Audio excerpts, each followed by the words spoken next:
At my best friend's 70th birthday, she humiliated me in public by calling me traitor. But I had a gift that would change everything. I should have noticed something was wrong when Dorothy called to confirm my attendance at her party for the third time in a week. "Margaret, you're really coming, aren't you? I need to confirm with the caterer." Her voice had a strange tone, almost too anxious.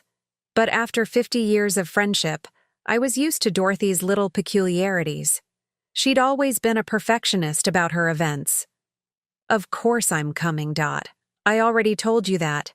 I'd never miss your 70th, I replied, holding the phone while carefully wrapping the special gift I'd spent months preparing. Something meaningful that captured our decades of shared history. Something that would remind her of all we'd been through together. "Good," she responded dryly. "I'll expect you at 7. Perhaps it was her curt tone I should have noticed. Dorothy normally talked for hours on the phone, but in recent weeks our conversations had become increasingly brief and tense. I attributed it to the stress of the party. Turning 70 wasn't a small thing, especially for someone as concerned with appearances as Dorothy.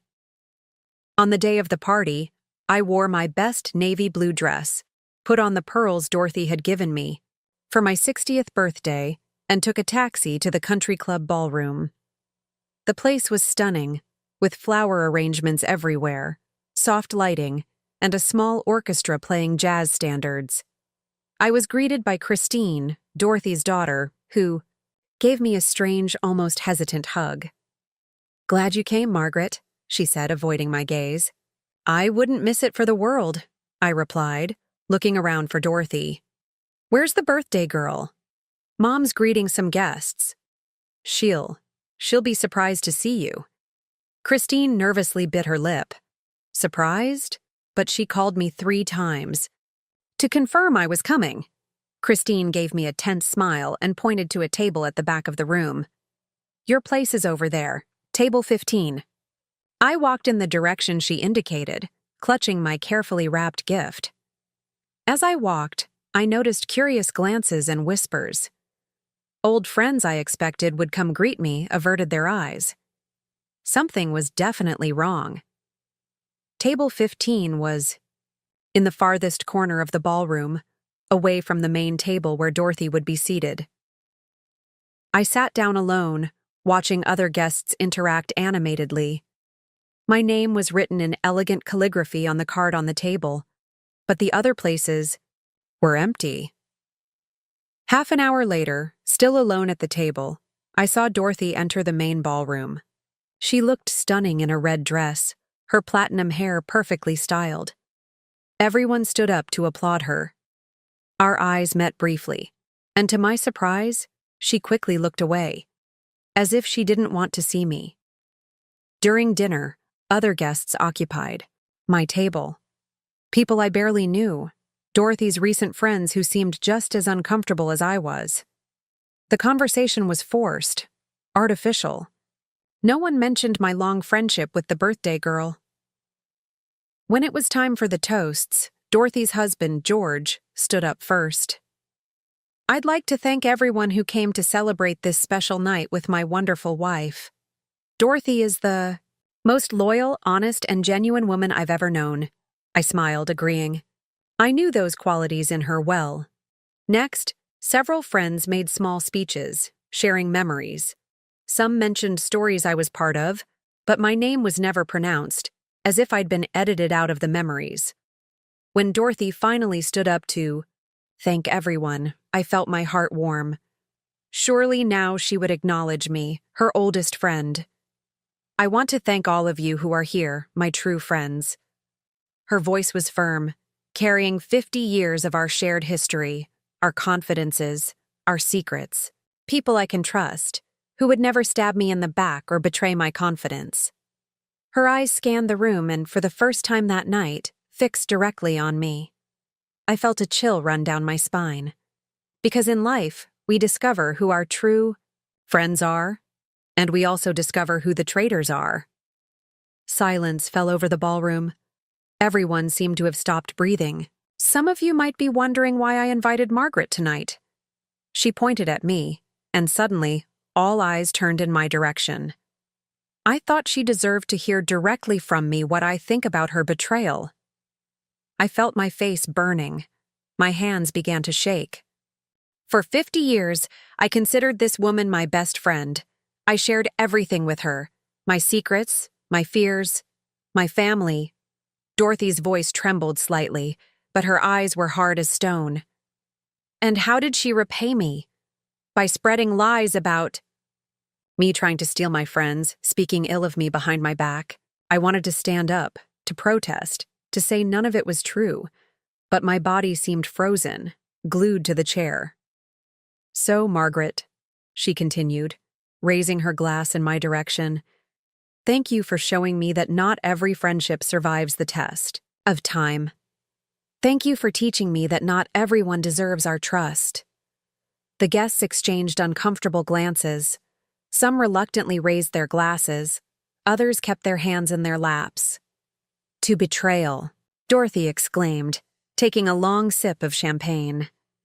Murmurs spread through the ballroom. Someone coughed. A chair scraped. I finally found the strength to stand up. My legs were shaking, but I managed to get to my feet. The carefully wrapped gift felt heavy in my hands. Dorothy, I managed to say, my voice almost a whisper. I don't know what you're talking about. Of course you don't, she replied with a cold smile. Traitors never admit what they've done. I looked around the room, at faces I'd known for decades. No one met my gaze. No one stood up in my defense. I think you should leave now, Dorothy said, her tone making it clear this wasn't a request. In that moment, something inside me broke. 50 years of friendship, shared confidences, mutual support, destroyed in a few minutes of public humiliation. Happy birthday, Dorothy, I said calmly, placing my gift back in my purse. I wouldn't leave it now, not after this. I walked toward the exit, feeling the stairs burning into my back. No one followed me. No one called my name. When the cool night air touched my face, the tears I had fought to contain finally fell. 50 years of friendship destroyed in one night, and I didn't even know why. The taxi arrived quickly. Where to? Ma'am? Asked the driver. I hesitated. Home? To that empty house since Frank passed away 3 years ago?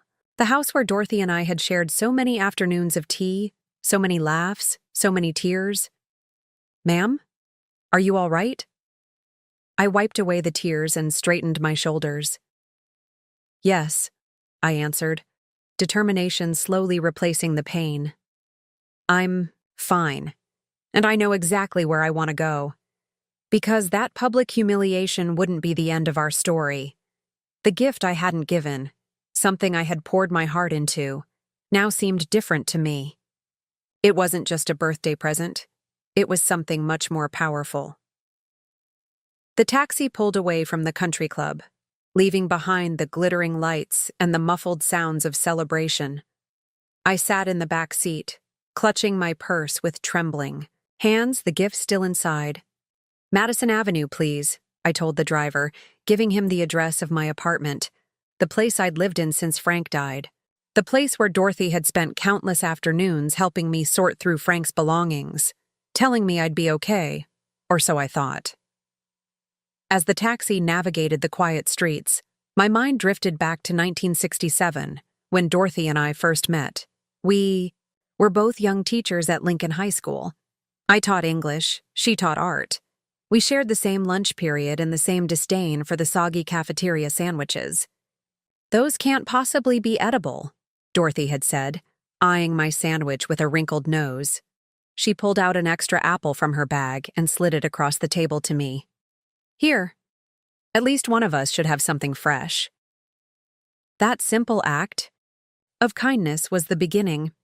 Within weeks, we were inseparable, grading papers together after school, sharing rides, complaining about the principal.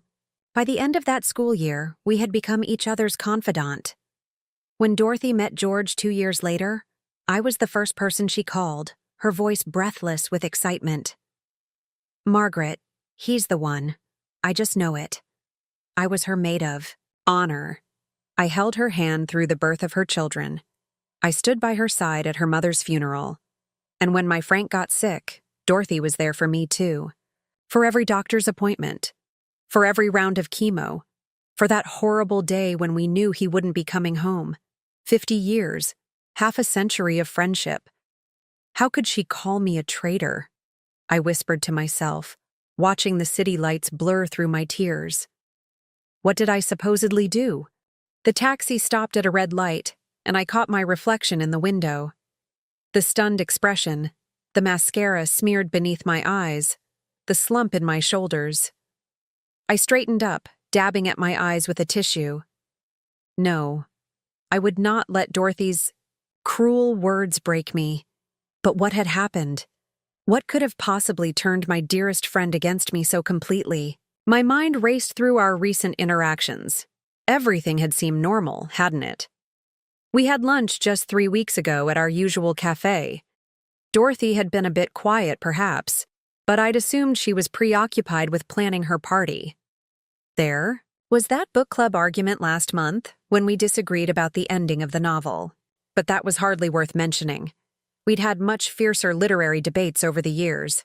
The only unusual thing was, the taxi jolted to a stop. "Madison Avenue, ma'am," the driver announced. I handed him the fare and stepped out onto the sidewalk, my thoughts still churning. The only unusual thing was Dorothy's new friend, Elaine Powell. Elaine had moved into Dorothy's neighborhood about 6 months ago. Wealthy widow, impressive jewelry, always talking about her connections in New York society. Dorothy had been immediately drawn to her, impressed by her stories of charity galas and summer homes in the Hamptons. "You'd love Elaine," Dorothy had insisted, though when they finally introduced us, it was clear we had nothing in common. Elaine had looked me up and down with barely concealed disdain, as if assessing my worth and finding me lacking. After that, Dorothy had begun mentioning Elaine more and more frequently. Elaine says. Elaine thinks. Elaine invited me to. Had Elaine somehow turned Dorothy against me? But why? And what lies could she have possibly told that would make Dorothy believe I had betrayed her?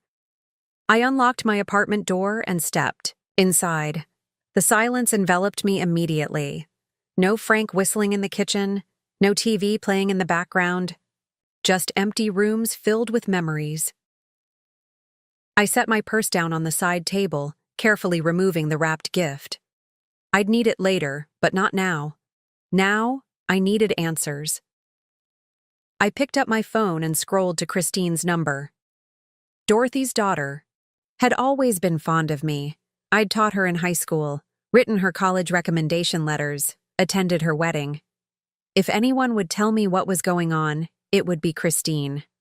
But my finger hovered over the call button. What if Christine believed her mother's accusations? What if she too thought I was a traitor? My hand fell back to my lap, the phone screen going dark. No. Before I could get answers from anyone else, I needed to understand what I was being accused of. I needed to figure out what had changed, and most of all, I needed to decide what to do with the gift that Dorothy had so dramatically refused, the gift that now held a power neither of us had anticipated. Sleep eluded me that night. Every time I closed my eyes, I saw Dorothy's face, cold, accusatory, filled with contempt. I heard her voice calling me traitor in front of everyone we knew. By dawn, I had given up trying to rest and sat at my kitchen table, nursing a cup of tea that had long gone cold. The phone rang at 7:30 a.m. My heart leapt. Perhaps it was Dorothy calling to apologize, to explain that it had all been a terrible misunderstanding. But it was Harriet, my neighbor from down the hall. "Margaret, are you all right? I've been trying to reach you since last night." "I'm fine," I lied, my voice sounding hollow even to my own ears. "Why?" There was a pause. "You haven't seen it then?" "Seen what?" "The email. Dorothy sent it to everyone last night after her party." My stomach clenched. "What email, Harriet?" "Oh, Margaret." she sighed. It's awful. She's saying terrible things about you, claiming you tried to seduce George, that you've been spreading rumors about her financial problems, that you betrayed her confidence about Christine's marriage troubles. The room seemed to tilt sideways. That's absurd. I would never— I know, Harriet cut in quickly. Anyone who knows you would never believe such things. But Margaret, she sent it to everyone. All your mutual friends, the book club, even the church committee. I hung up shortly after, my hands shaking so badly I could barely place the receiver back in its cradle. Dorothy wasn't just content to humiliate me at her party, she was actively destroying my reputation. My email inbox confirmed Harriet's warning. There it was, sent at 11:42 p.m., after the party had ended. To my friends, it is with deep regret that I must inform you all of a painful truth. Margaret Wilson, whom many of you know as my longtime friend, has betrayed my trust in the most hurtful ways imaginable. For years, she has portrayed herself as loyal while undermining me behind my back. She has spread vicious lies about my financial situation. She has attempted to drive a wedge between myself and my husband. Most unforgivably, she has shared deeply personal information about my daughter's marriage that was told to her in strict confidence. I have confronted her with evidence of these betrayals tonight, and she could offer no defense.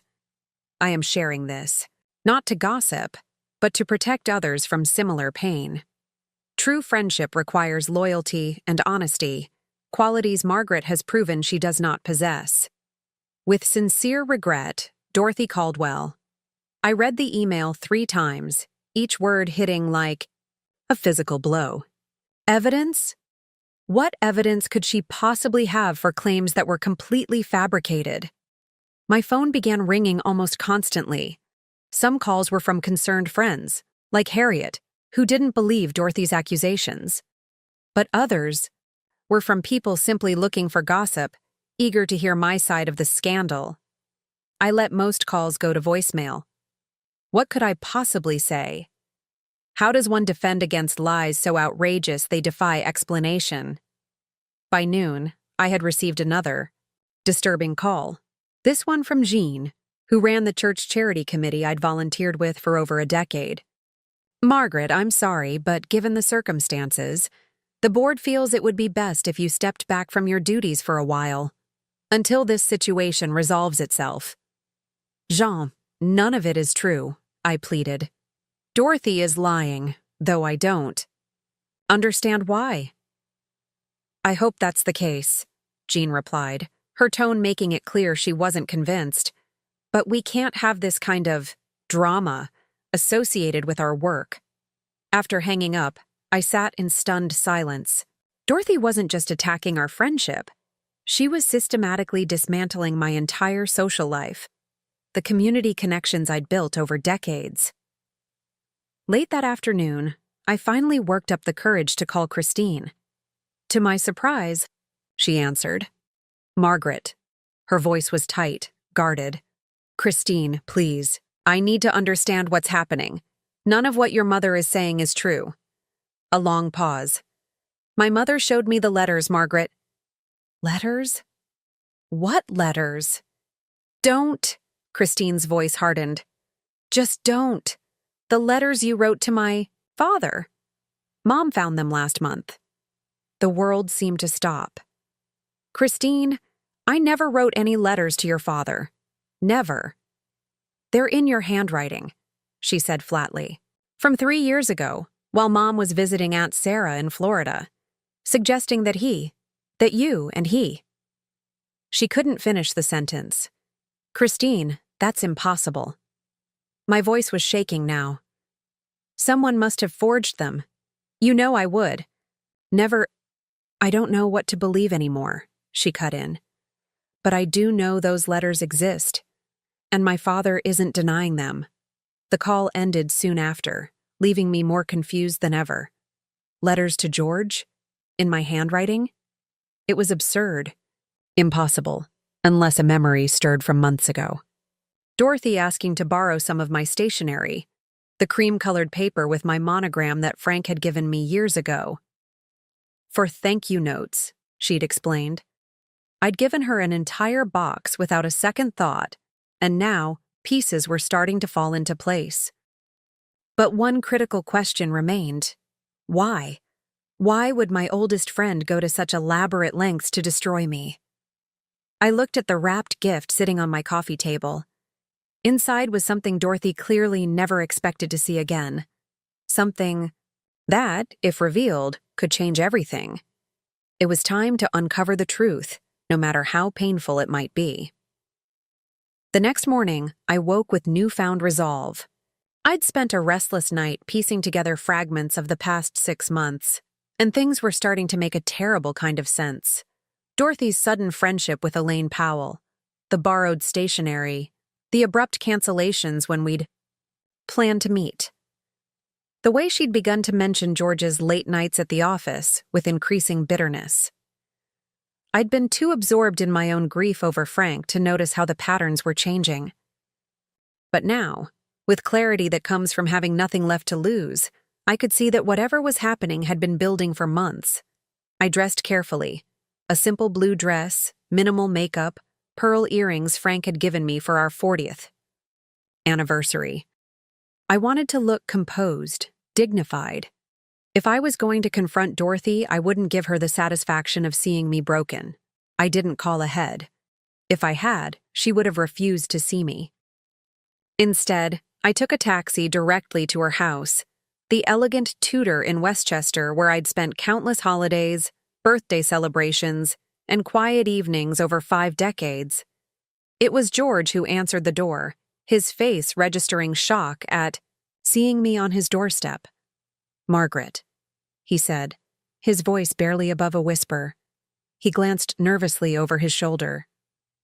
"You shouldn't be here." "I need to speak with Dorothy. She doesn't want to see you. After those letters I never wrote," I cut in, meeting his gaze directly. "Letters someone else created using my stationery. George, you know me. You've known me for 48 years. Do you honestly believe I would do something like that?" Uncertainty flickered across his face. For a moment, I thought I saw something else there too. Guilt, perhaps. But before he could respond, Dorothy appeared behind him. "What is she doing here?" Her voice was ice cold, but I detected something else beneath the anger. Fear. "Dorothy, we need to talk." I kept my voice steady, calm. "Alone. I have nothing to say to you." She moved to close the door, but I stepped forward. "I think you do. Unless you want me to share what I know with George right now." Her face paled slightly.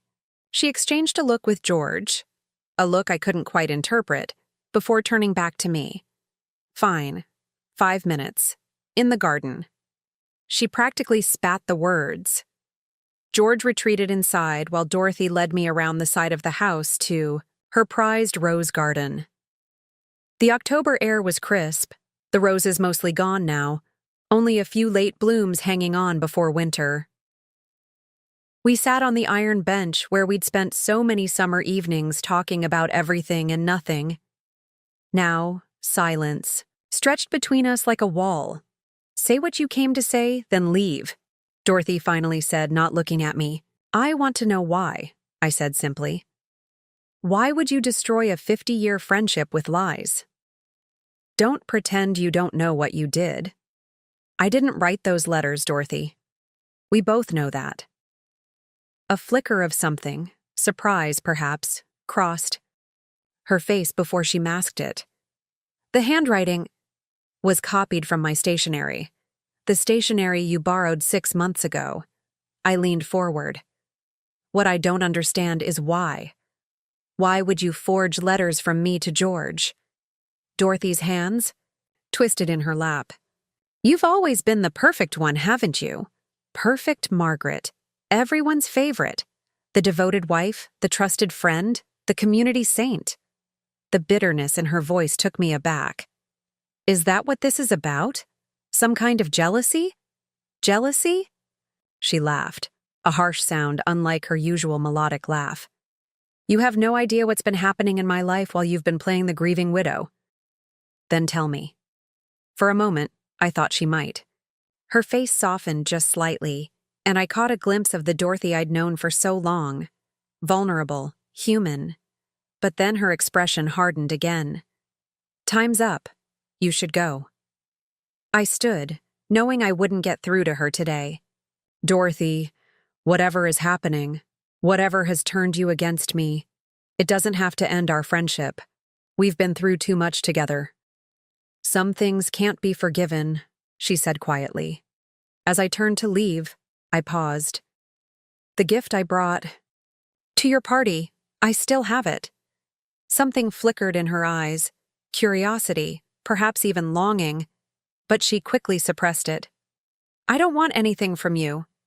You might change your mind when you know what it is. I left her sitting there among the last roses of the season, a woman I thought I knew better than anyone in the world, now a stranger filled with secrets I couldn't penetrate.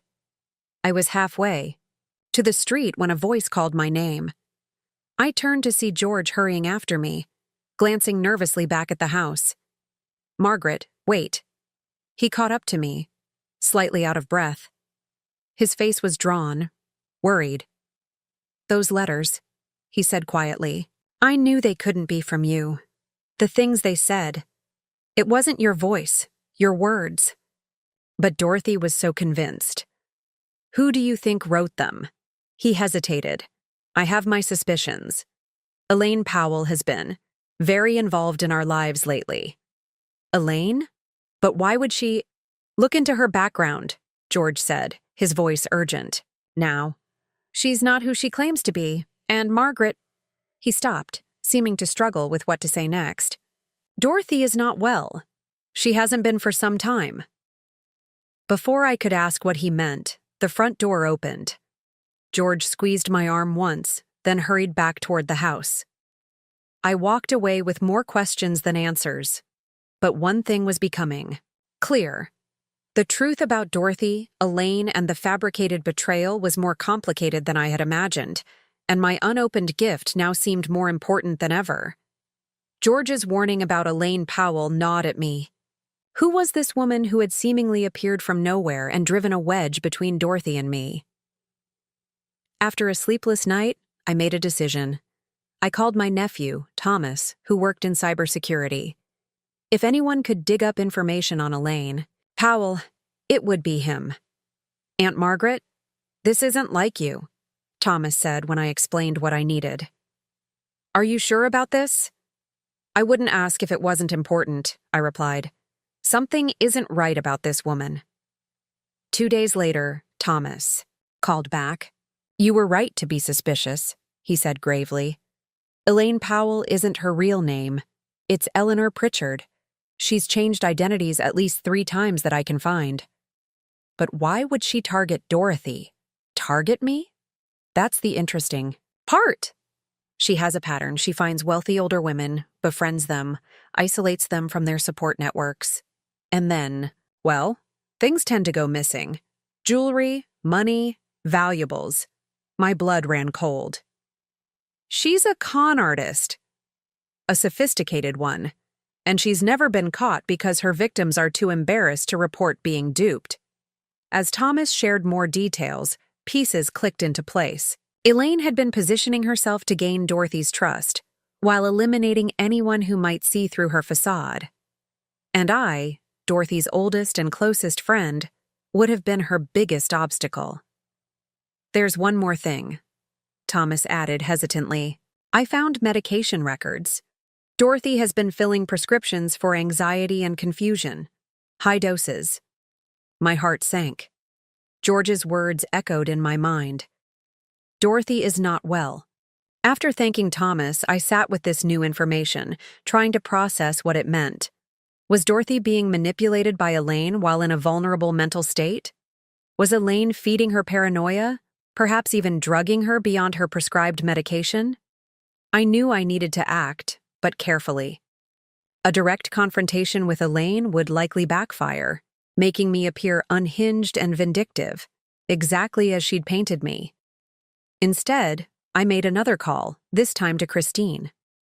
"I know you don't want to talk to me," I said when she answered. "But before you hang up, I have information about Elaine Powell that might explain what's happening with your mother." To my relief, Christine didn't immediately disconnect. "What information?" I shared what Thomas had discovered, keeping my explanation focused on facts rather than accusations. That's hard to believe," Christine said when I finished, but her voice lacked conviction. "Have things gone missing from your mother's house? Has her behavior changed since Elaine arrived?" A long pause. "Mom's emerald necklace, Dad's anniversary gift, disappeared last month. She accused the housekeeper." Another pause. "And she's been forgetful, confused. Dad's been worried." "Christine, I would never hurt your mother. In 50 years, have I ever given you reason to think I would?" "No," she admitted softly. "But the letters were forged. Elaine is isolating Dorothy from everyone who truly cares about her. What should we do?"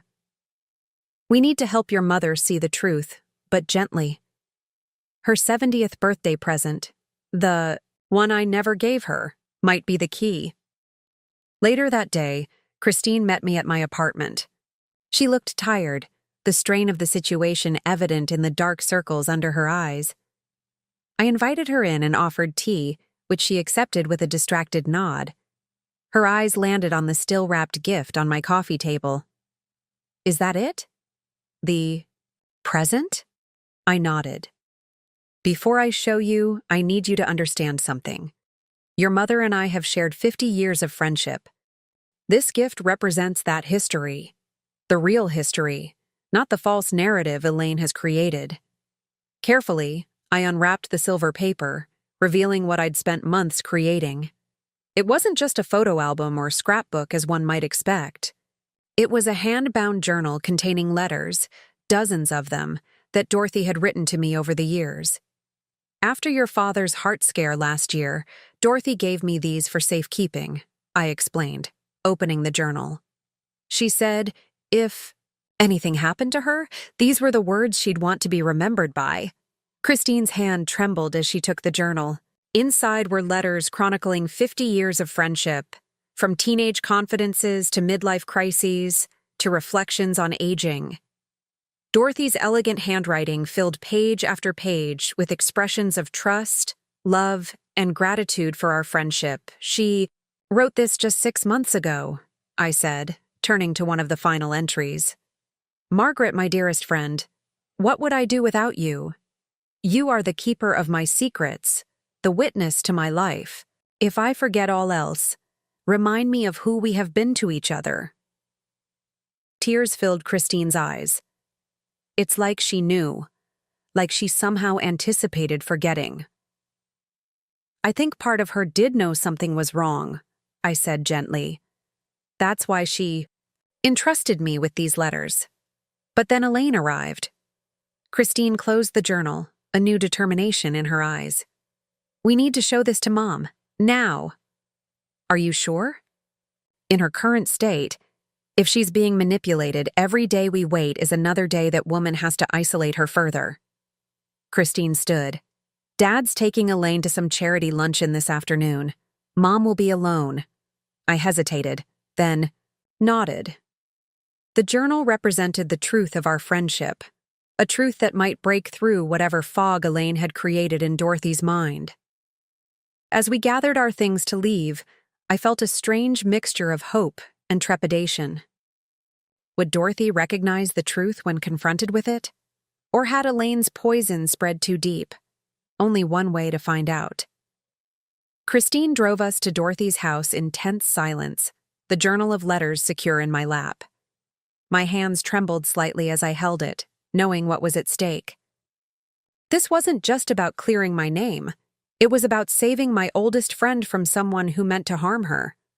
The house looked different somehow as we approached, quieter, more vulnerable. Christine used her key to let us in. "Mom?" she called. "It's me. I've brought Margaret." We found Dorothy in the sunroom, sitting in her favorite wicker chair, staring out at the garden. She turned as we entered, her face registering first confusion, then anger. What is she doing here? Christine, how could you bring her into my home after what she did? Christine knelt beside her mother's chair. Mom, please, just listen. There are things you need to know about Elaine. Elaine is the only true friend I have left, Dorothy declared, but there was something uncertain in her voice. No, I said quietly, stepping forward. She's not who you think she is. And I suppose you're going to tell me who she really is? Dorothy's sarcasm couldn't quite mask the tremor in her voice. Her name is Eleanor Pritchard, I said gently. She's changed identities multiple times. She targets women like you.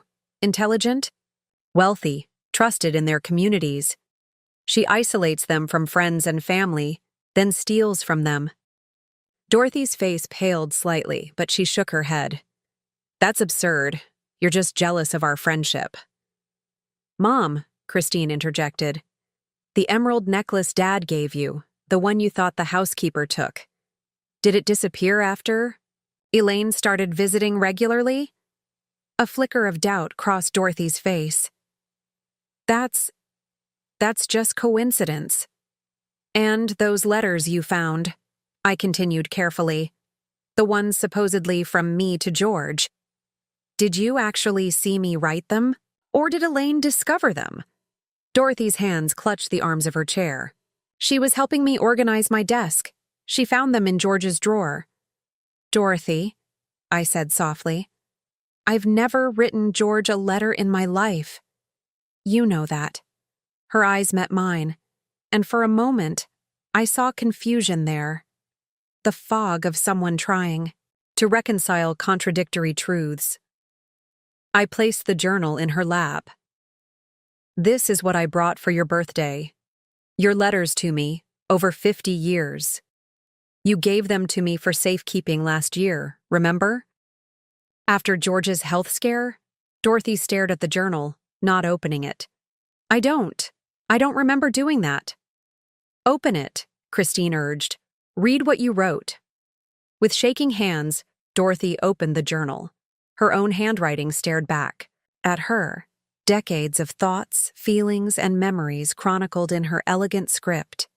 She turned pages slowly, reading fragments of her own past.